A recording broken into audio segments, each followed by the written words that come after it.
This video is brought to you by Manscaped.com, the global brand for men's grooming and hygiene products. Game, you don't have to do this.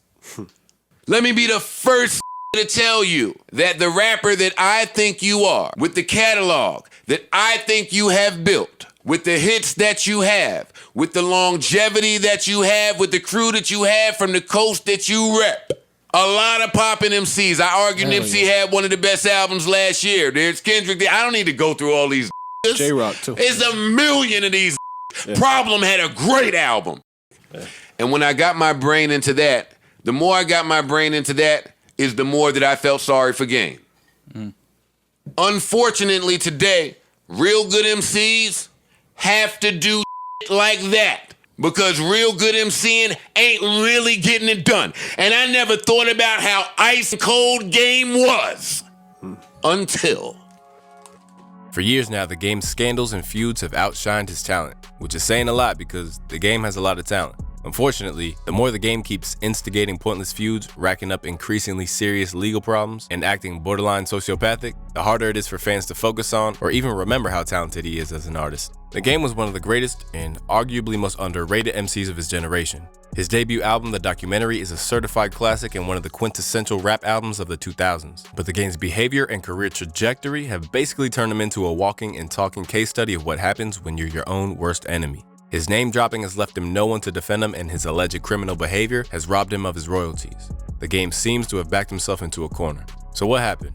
The Game, residing from Compton, rose to mainstream prominence in the early 2000s. He had a natural talent that propelled him to the top at a dizzying rate, deciding to become a rapper in 2001 and already having every major label fighting to sign him in 2003. He signed with Dr. Dre in Aftermath and joined G-Unit, with the label hoping that the Game and 50 Cent could capitalize off of each other's buzz and create more momentum. In 2005, he dropped The Documentary, which went double platinum. It had the radio smashes How We Do, Hate It or Love It, and Dreams. The whole project was fire. No filler, just excellence from back to front. Dr. Dre and 50 Cent served as executive producers on the record. For a window of time, it looked like the sky was the limit for the Game. But very quickly after the release of The Documentary, tensions between the Game and 50 Cent were quickly bubbling up. 50 expressed that he felt like the Game was disloyal for staying neutral in his beefs with Fat Joe and Jadakiss, and also claimed that he wasn't getting the proper credit for the creation of the documentary and that he wrote a large chunk of the songs, a claim that the Game denied.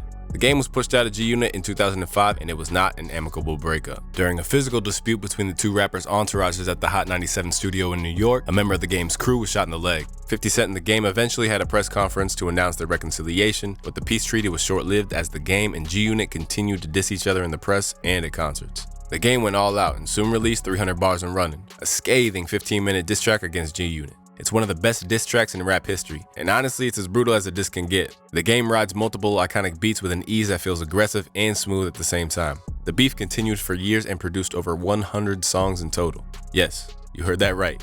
Over 100 songs. The amount of ink and hard work that went into that beef from both sides, especially the Game, is staggering and impressive in itself. This speaks to the Game's habit of, for better or worse, never letting up or knowing when to say when. When the Game is in a feud, he goes all out. This beef that seemed to last ages was our first example of the Game's habit of creating chaos wherever he goes, and it seems like the chaos eventually caught up with him throughout the years. The Game's taste for conflict continued to grow in 2006 when he generated headlines for getting into a brawl with Raz Kass at a Los Angeles nightclub.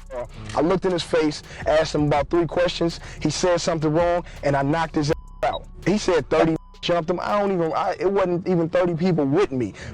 First of all, it was an industry party. You can't get 30 from Compton in there.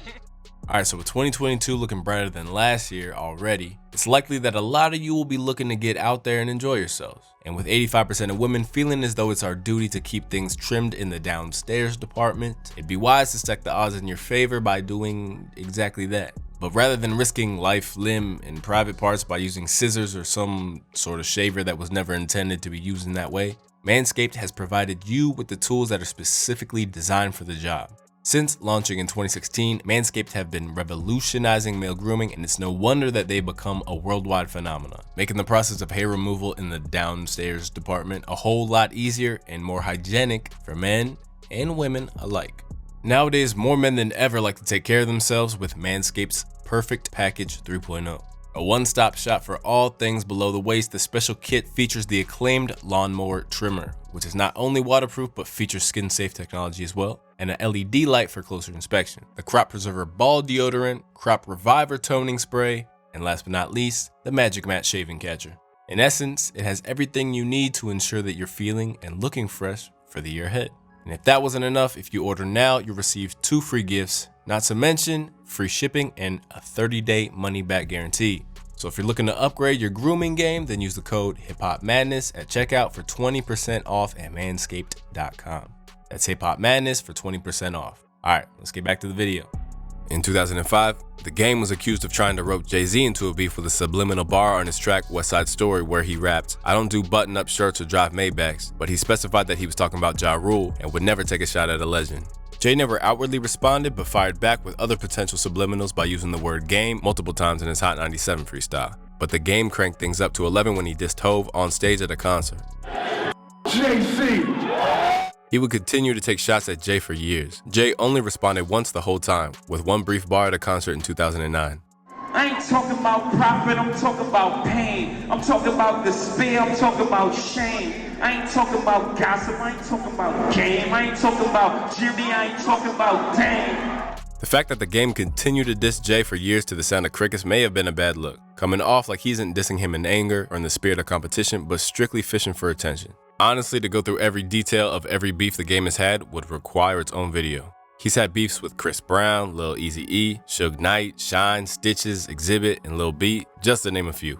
Throughout the years, the Game has become the unofficial king of name dropping, even winking at it in Bigger Than Me, a random diss track he dropped against the entire 2014 XXL freshman class. Speaking of time, how much to the Game drop? You can ask my and Complex can count my name drops.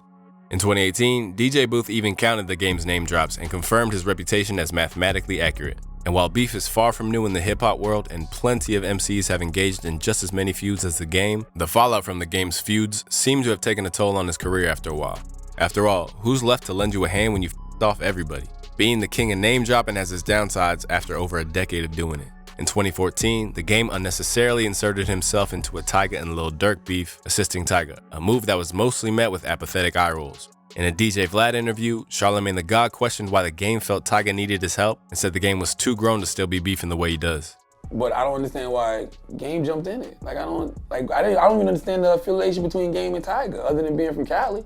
But that's not even a beef that Game had to handle for Tyga. I expect that from the late teens, early 20-year-olds. I don't expect that. I don't know how old Compton Menace is, but I don't expect that from Game at this point, man. 50 don't even really do that no more. 50 was the king of that. In 2015, the Game inserted himself in another beef between Lil Wayne and Young Thug, siding with Wayne and taking shots at Thugger on stage. After that, the feud primarily unfolded through social media, starting with Young Thug posting a picture of the Game's daughter, then the Game posting a picture of Thugger's daughter. The two rappers went back and forth through videos they posted online. See, you used to be a Crip, now you're a Blood. So I don't want no smoke with you. You got Bloods and Crips on your team. And you was a male stripper once before, so I don't want to fight you. I don't want no germs from you. And I just seen your little video. You paint your nails like a girl. You call your bae, and you a keep around. Gonna drive by that nail shop and light that up. The beef eventually ended, but Game's beefs were becoming increasingly corny and petty, and like blatant attempts to gain clout and stay in the conversation by any means necessary.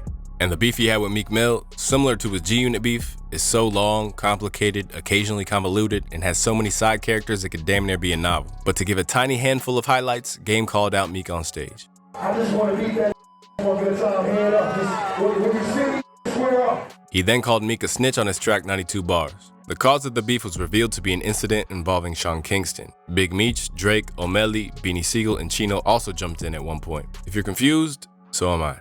To give the play-by-play of the whole beef would make this video an hour long. It'd be like the Infinity War of rap beefs. The late Nipsey Hussle chimed in and said that the Game and Meek were practicing bad leadership and they should squash their beef. The feud eventually fizzled. The Game's beefs tend to get especially personal, typically using the rappers' wives or girlfriends as a prop against them. While this isn't new in hip-hop beef, the way the Game does it takes it to an extent that starts to feel increasingly obsessive and perverse. In fact, a lot of the Game's comments towards women have been characterized as immature, disrespectful, and flat-out corny. He has a history of name-dropping his partners, unprompted, much to the eye-rolling dismay of pretty much everyone. In 2021, the game went on Clubhouse and gave a long list of famous women he said he's had sex with. A list that included Kim Kardashian and Stacey Dash, among many others. Even if he isn't lying, the game is 42 years old, and this is the kind of behavior you expect from a 19-year-old frat boy. This isn't the first time that the game bragged about allegedly being with the Kardashians. In his 2016 track Sauce, he claimed he slept with 3 Kardashians. And in 2019, in the same track where he rapped about Budden's fiance, he also spits, "I held Kim Kardashian by the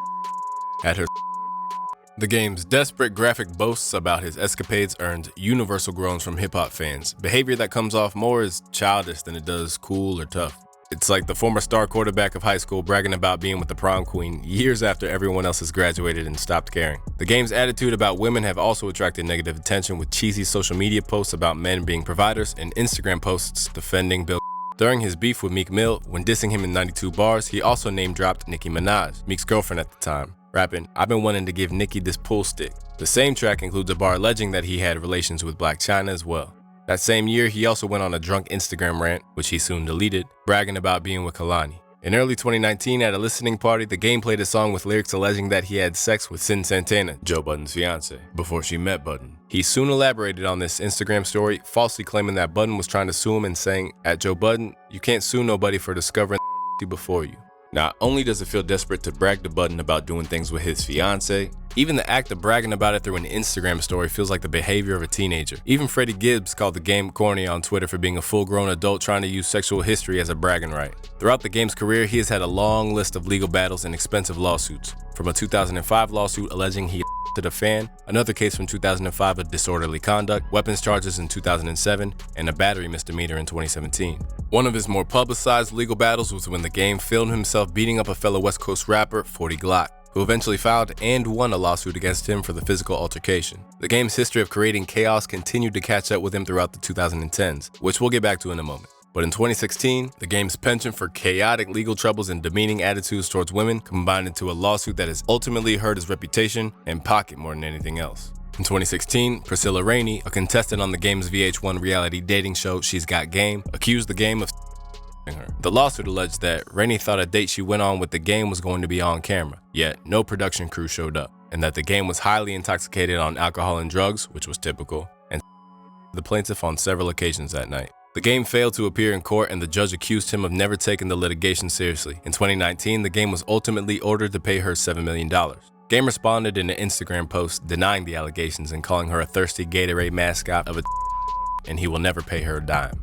Game then unsuccessfully filed a $20 million lawsuit against Viacom for not running a background check before casting her on She's Got Game. Due to the game's failure to pay her, Rainey filed a motion requesting seizure of the game's income. In 2020, Rainey was granted full ownership of the game's independent record label, Prolific Records, as well as 100% of the royalties from his 2019 album, Born to Rap. Basically, any money the game made was now going to her. While the lawsuit gained attention and headlines, it didn't prompt a massive cultural debate about separating the art from the artist when it comes to the game. If Drake or Kanye West faced similar allegations, endless arguments and think pieces would plaster pop culture all year debating on if we can still enjoy their music. But the game just isn't in the conversation enough to warrant such a debate.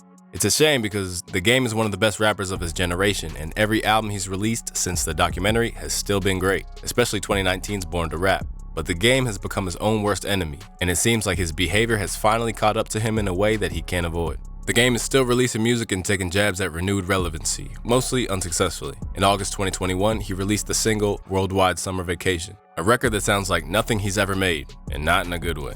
The typically ultra-lyrical, aggressive, and sharp game croons as an awkward summer anthem in a flat, sing-songish flow meant to fit in with the times. The game never sounds or looks comfortable, almost feeling like a real-life version of that 30 Rock meme, "How do you do, fellow kids?" And judging by some of the YouTube comments, fans seem to be mourning who the game used to be 15 years ago, with confused comments wondering what happened to him. The game seems to be flailing and embarrassing himself after a long and painful fall from grace, culminating in a that seemed to put the final nail in his reputation and his cash flow.